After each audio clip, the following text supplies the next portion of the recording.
বর্ধমান আরামবাগ রোডে দুর্ঘটনা। নয়নজুলিতে উল্টে গেল 4 চাকার প্রাইভেট গাড়ি। অল্পের জন্য রক্ষা পেল চালক।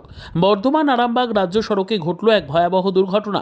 শুক্রবার আরামবাগ থেকে বর্ধমানের দিকে যাওয়ার পথে মিরেপোতা বাজার এলাকায় নিয়ন্ত্রণ হারিয়ে নয়নজুলিতে পড়ে যায় একটি 4 চাকার গাড়ি।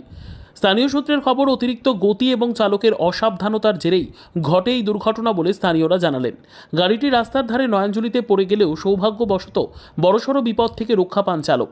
ঘটনার খবর পেয়ে দ্রুত ঘটনাস্থলে পৌঁছয় শেরাবাজার ফাঁড়ির পুলিশ এসে উদ্ধার করে গাড়ি ও চালককে। গাড়িটি বেশ ক্ষতিগ্রস্ত হলেও চালক সম্পূর্ণ বিপদমুক্ত রয়েছেন বলে জানা গিয়েছে। এই ঘটনায় এলাকায় চাঞ্চল্য ছড়ালেও বড়সড় অনর্থের হাত থেকে রক্ষা পাওয়া গিয়েছে বলেই মত স্থানীয়দের। প্রতিনিধি মৃত্যুঞ্জয় যশের রিপোর্ট, সুন্দর বাংলা নিউজ। আরামবাগ থেকে এখানে দাঁড়িয়ে ছিল, আরামবাগ সাইডে বর্ধমান যাচ্ছিল, দেখলাম এইটা দিয়ে আসছিল, এসে এদিকে নিয়ে ঢুকে গেছে। কতটা গতি ছিল?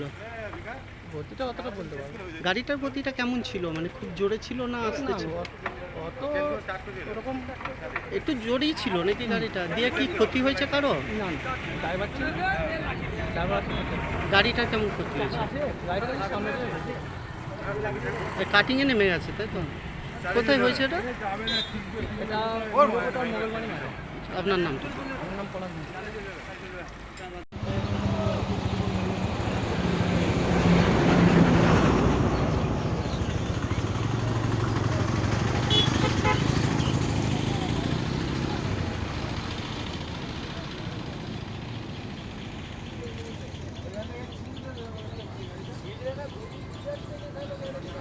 প্রত্যেকদিন 100 কিলোমিটার 150 কিলোমিটার করে গাড়ি চালানো মার্কেট।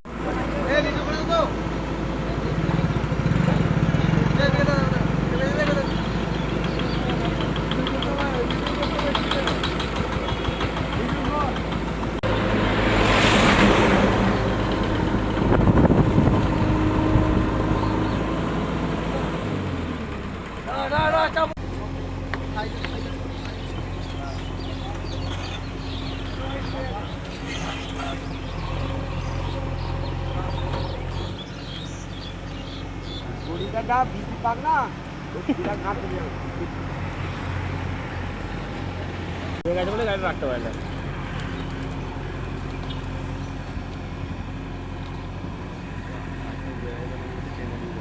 রাখতে পারে না, তার দিকে টেনে দেয়।